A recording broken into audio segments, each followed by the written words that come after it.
Hello everyone, welcome back to the Daily Knitter YouTube channel. I'm Tiffany.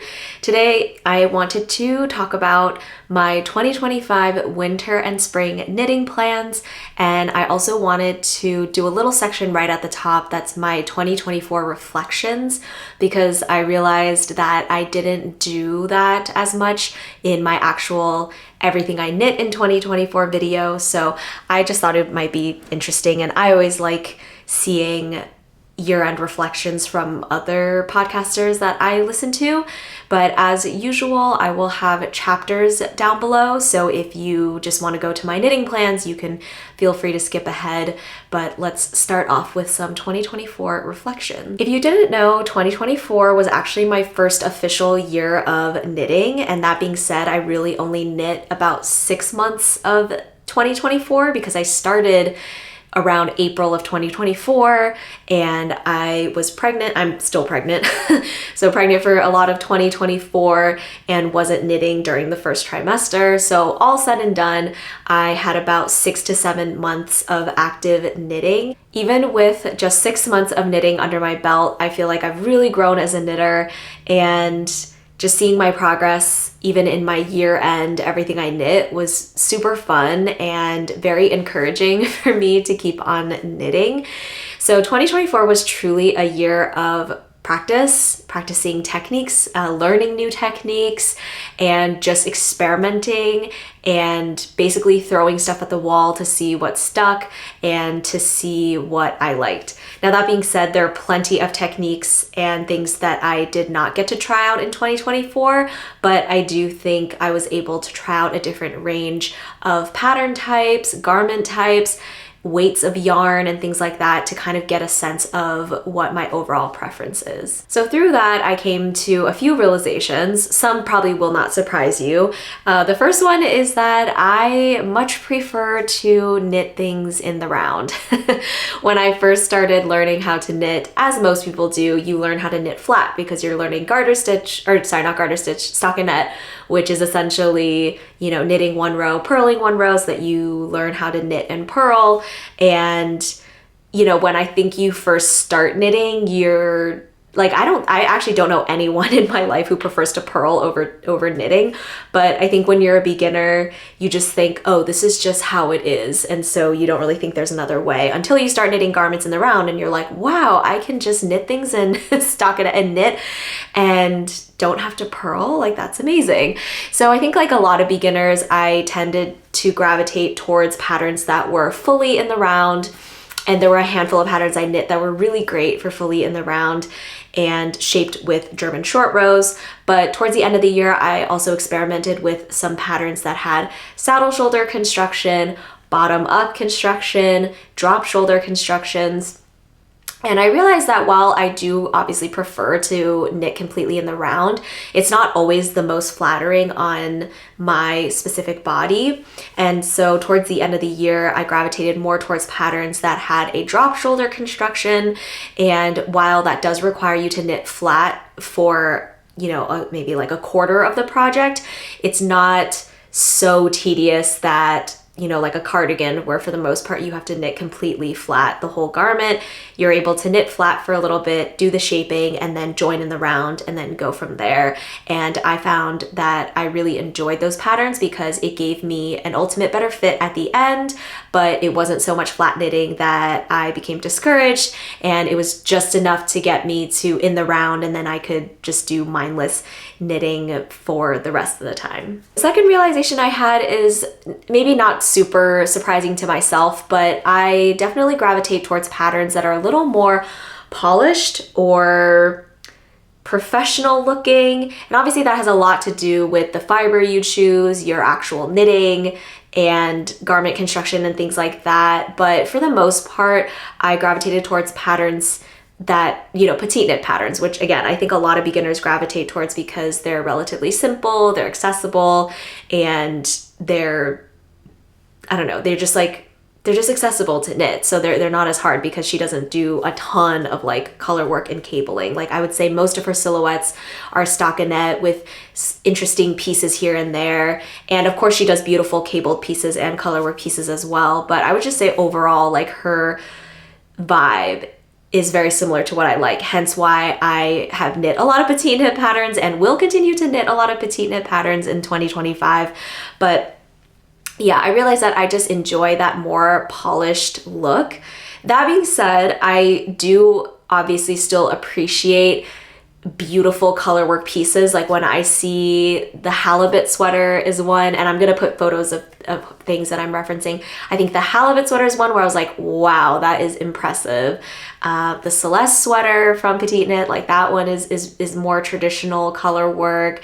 And even like little mittens that I see that have color work, they look so impressive that it does make me kind of want to knit those pieces. But overall, as for my personal style, I mean, you can see what I'm wearing now today. Like I'm literally wearing a black turtleneck and like a purple sweatshirt. Very simple. I like to go for simple silhouettes and simple colors.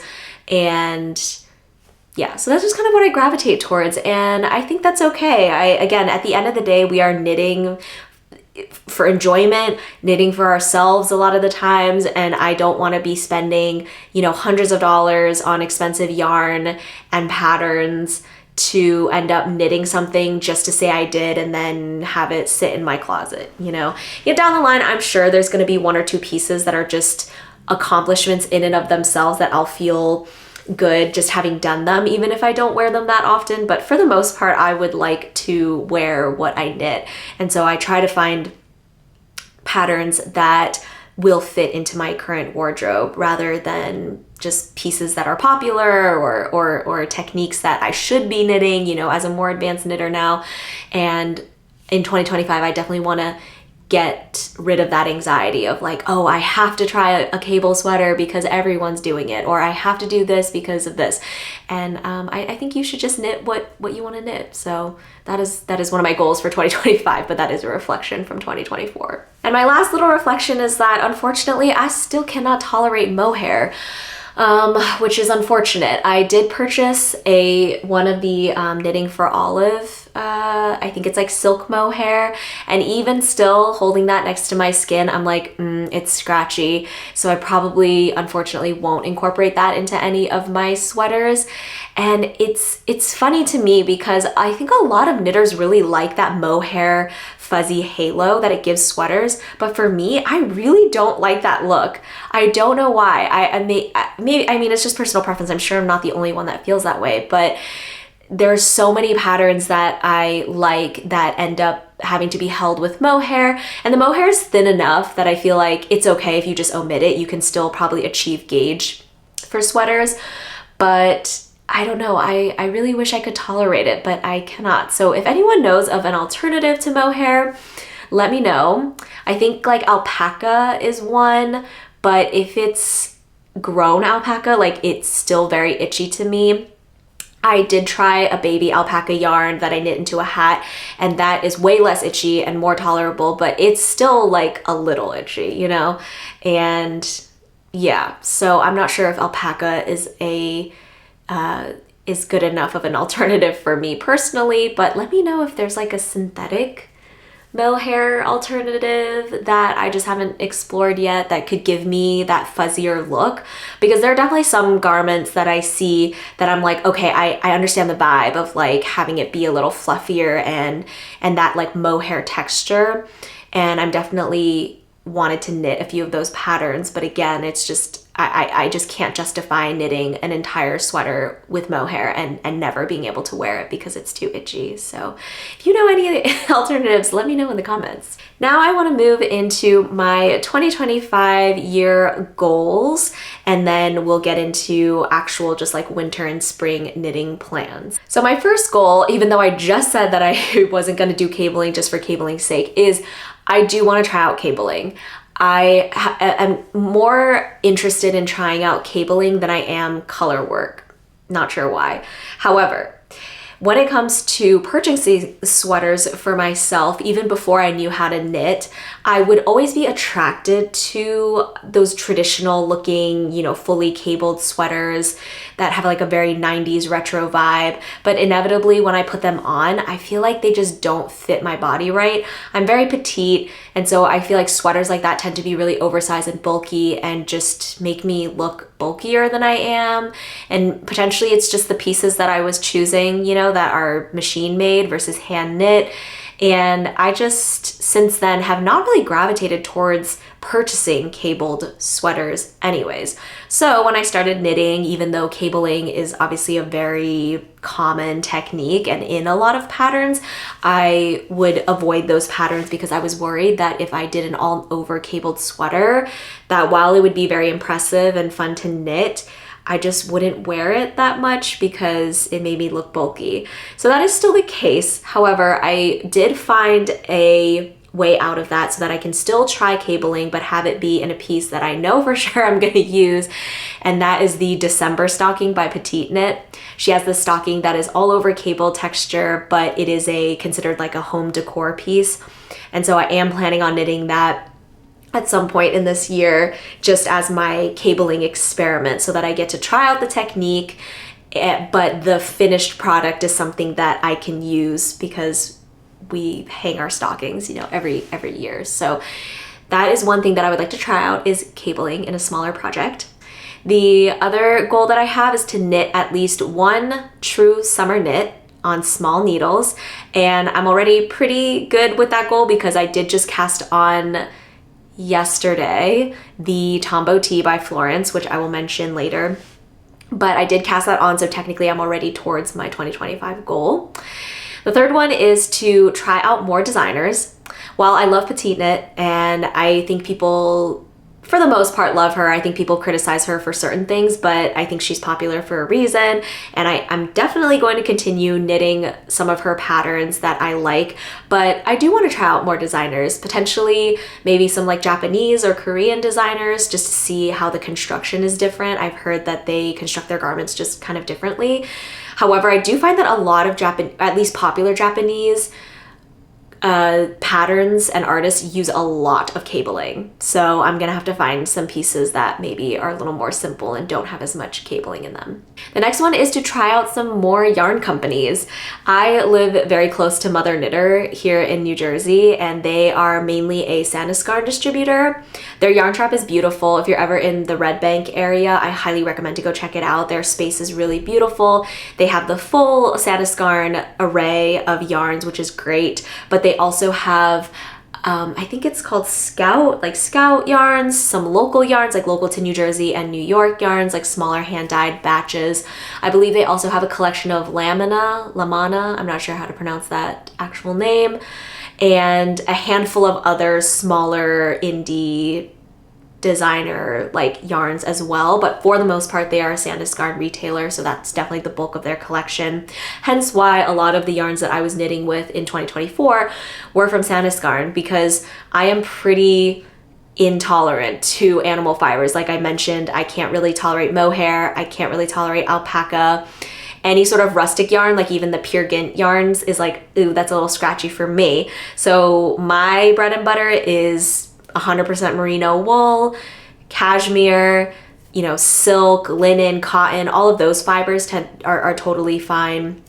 But anything less than like merino wool sometimes will be a little too scratchy for me, and I'm not really able to tolerate it. I mean, I can wear it with like a shirt underneath and stuff, but yeah, it's not quite next to skin. So because I was new to knitting, I wanted to make sure I could go feel fibers in person and make sure that they were tolerable. Hence why I would go to Mother Knitter and purchase a lot of Sandisgarn yarn, because that's the bulk of what they had there. Now that I kind of know what I'm able to tolerate level-wise, I do want to branch out into other yarns, and I've already been able to do that somewhat. I casted on the Storm sweater this year, which I will talk about again in my plans as well, but I am using I think it's 70% merino wool, 30% silk blended yarn from Knit Picks. So I purchased a bunch of yarn from Knit Picks because they were having a big sale on their luxury yarns. I was able to knit with cashmere, which I really want to again as well. And I'm also knitting with Knitting for Olive Pure Silk. So I am trying a few different fibers just even in the few projects I have going currently, but I would love to branch out and try out some different brands just to see what's out there. And the last goal that I have is to do more gift knitting. Now that again, I'm more confident in my techniques and I feel like able to actually knit pieces that look really nice and polished, I'm more willing to give them as gifts. So I had already knitted my nieces each a Lulu slipover last year, and my goal for 2026 Christmas is to knit everyone in my family a garment of their choice, whether that's like a sweater. I probably won't offer a summer knit just because that's a lot of knitting, like on 3mm needles, but for the most, and it's a Christmas gift, so I feel like sweaters are probably the most appropriate, but I'm gonna give everyone a choice between a few patterns to do either like a pullover or a vest or even a scarf or a hat if they want something like that. But I really want to do more intentional gift knitting in the next 2 years. And I only say going towards 2026 because I'm going to give birth at the end of April of 2025. So I'm honestly not sure how much knitting I'm going to get done in the newborn stage with a newborn and a baby. And that might significantly increase or decrease my knitting capacity. I have no idea what it's going to be like. So hence why gift knits are kind of extend to 2026 as well. All right, that was a lot of rambling at the beginning, but I am going to get into my winter and spring knitting plans. I have my laptop right in front of me, so if you see me looking down, that's what I'm looking at. And I wanted to group these two together just because we're already in January, so we're kind of like halfway through winter. And I figured because I'm giving birth in spring, I might as well just put my spring knitting plans into winter and maybe try to knit ahead a little bit just so by the time summer comes around, I have some summer knits and stuff. So that's why I'm doing winter and spring together as 2 seasons instead of just winter, if that makes sense. So I'm gonna go by category. First, I have pullovers/sweaters. The first one is my Storm sweater by Petite Knit, and I have already cast that on. I'm actually almost already done with the body, and I am doing a full dedicated knitting vlog to that sweater, hence why I've been able to get so much done, because I feel like I'm just so motivated to knit and to film for the vlog. So that will come out when that sweater is done. I'm not quite sure. At the pace I'm going, I think it'll be done before the end of January. It's January 12th today.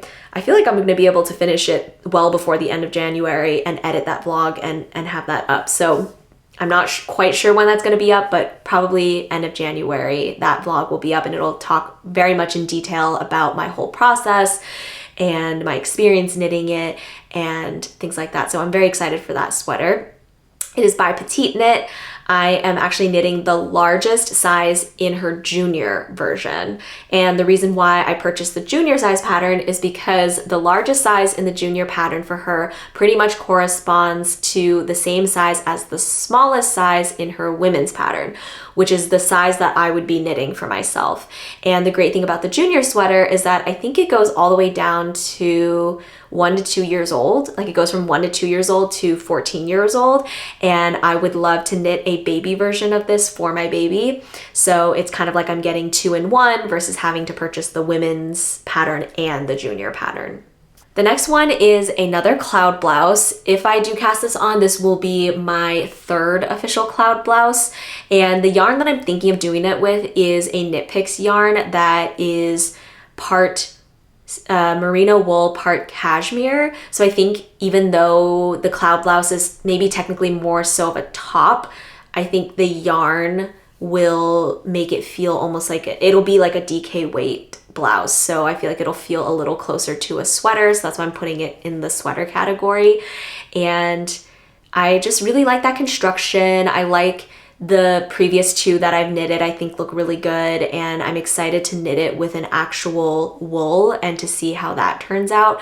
And yeah, so that's the other one that I have on my list. The third one is another Monday sweater by Petite Knit. The first one that I knit was in a 100% superwash merino wool, and while I do like that sweater, that was the first sweater I ever knit and the second garment I ever knit, and I think I made a decent amount of mistakes. Not enough to like really make it unwearable. I definitely still wear that sweater, but there are definitely some mistakes in there, and I feel like the Monday sweater is just a nice sweater to have on my needles it's completely in the round. I don't have to think about it once you get to past the yoke, or even the yoke really, you're not really thinking because you just do increases pretty regularly. And it's a nice mindless pattern, which I always like having on the needles as a break. And the last sweater I have is the Winnie sweater by Celine, by Woozy by Celine, I think is her handle. It's kind of a similar silhouette to the cloud blouse in that it has like it has more of a funnel neck, but it doesn't have any ribbing in it, which I like. And it has really nice wide bell sleeves. It's a thick gauge sweater. I think it's like maybe 16 stitch gauge Aran weight sweater, I believe. So that's also fun to have on the needles because it just flies by with a bigger needle size.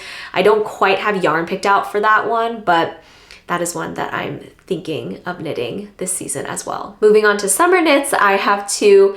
Also, if this seems ambitious, it probably is, because again, I'm really not sure, because while I will not be working when caring for my newborn, because I'll be on maternity leave, so I'll have like a lot of free time to knit, but obviously caring for a newborn is a full-time job plus. So again, I'm like maybe too optimistic of how much downtime I'm gonna have for knitting, but we won't talk about that. So for summer knits, I have two tops that are on my list. The first is the Tombow tee that I had mentioned by Florence, and I've knit her step-by-step sweater. A ton of people have knit that because she has a really great extensive YouTube video on the entire process. So I feel like a lot of beginner knitters find that video and that pattern, and it's still a great pattern. I actually have another step-by-step sweater on the needles currently.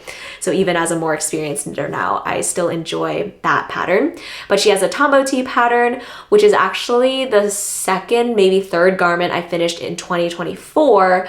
However, at the time, I was so intimidated by the 27 stitch gauge that I ended up knitting it in a slightly more DK weight. And I still like that t-shirt. I think it still came out really nice looking, but it's not quite the same look as what the Tombow tee was envisioned. You know, like it's definitely meant to be closer to like a baby tee style knit. And so now that I'm less intimidated by that 27 stitch gauge, I also wanted to try out knitting for Olive Pure Silk, which I saw from a lot of the projects folks used that yarn as well. So I cast that on yesterday.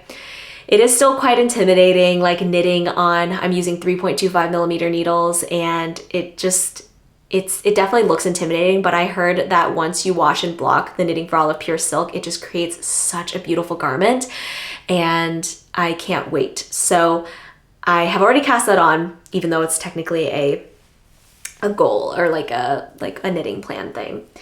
And the second summer knit is the Margot top by Gregoria Fibers. It has this beautiful texture. It's a DK weight, so it's less intimidating. I think it's maybe a 20 stitch gauge. I really love the construction, how it's a completely straight neck, but obviously the way that it's gonna lay on you, depending on the fiber you choose, it's gonna kind of sit against your collarbone. And I saw those twins who knit, I think they each knit a version of it, and I liked both of their versions, and they both said that they really liked the process of knitting that top. So I'm really intrigued, and I don't have any more textured summer knits. And I do want to try out Sanniscarn Line, and I think I should be able to hit gauge with Sanniscarn Line, so I'm excited to cast that on and knit that for the spring as well. Next thing are two things that I have for my baby. The first one technically is already on my needles. It's a Melange sweater baby. I'm not knitting it in the Melange, like I'm just knitting it in a bright red double Sunday yarn that I had left over from Sanniscarn. So I'm just kind of knitting it because I liked that construction. I knit one for my husband in 2024. So I'm just knitting him one that's red, that's like bright and festive. In Chinese culture, wearing red is like very festive. So I think I'm knitting it for him in the 6 to 9 month size so that he will be able to wear it this year, closer to winter time. And the double Sunday yarn is soft enough that I'm hoping it won't irritate him. Obviously, if I put it on him and he doesn't like it, I'm not going to force him to wear it. Maybe I'll just take a few photos here and there. But I wanted to use up that scrap yarn, and so that was the perfect project that I think will use up all of my yarn. And then the next one that I want to knit him is the Baby Bear Bonnet by Knitting for Olive. Although that pattern calls for mohair, and I'm like, to me, that is crazy to knit something with mohair for a baby, because I feel like a lot of people can't tolerate mohair and it's very scratchy. So I'm honestly kind of surprised that that baby pattern includes mohair, but I don't know, maybe that's just me. So I'm going to try to find a yarn that's thick enough that will meet gauge, but that doesn't use mohair, because I'm definitely not going to use mohair for that. But it's so cute with the little bear ears and stuff. I just think it's adorable. So definitely want to knit him that. And those are all of my winter spring knitting plans. I hope I get to my summer knits, but my priority is definitely sweaters, because that's just what I enjoy knitting. Like DK weights and worsted weights are kind of my bread and butter, because they're just thin enough to lay really nicely, but also chunky enough that I feel like you're making a lot of progress. Summer knits for me are a real love-hate relationship, because as of now, I've probably officially only knit one summer knit, and that was my Cumulus T O-neck. That was on 3mm needles, and that really, I love the finished product. Like, that t-shirt is gorgeous once I had it all done, but it was a true process to knit that. And so going through that again now with the Tombow tee, I'm already experiencing that. Like, I'm only on the very beginning, and I'm like, I've knit for 3 hours and I have this much fabric, you know? So I think that's the case for a lot of knitters, that like you just love the look of summer knits and it looks so impressive and so professional. But when you're actually knitting them, it's like a true test of your will. So that being said, I obviously still have it cast on already and plan to finish it hopefully by the summer. But yeah, I don't know. So those are my winter and spring knitting plans. Sorry if this video is a little all over the place. I'm gonna blame my pregnancy brain for that. But yeah, I'm very excited. Subscribe if you're interested. For the most part, I do semi-regular podcast episodes where I just talk about completed objects and whips and things like that. I try to post at least weekly, if not bi-monthly. It just depends on how much knitting I get done in a month. But I've been really enjoying this outlet to just talk about all my knitting projects and things like that. So I would love if you stuck around. And I will see you in my next video. Bye.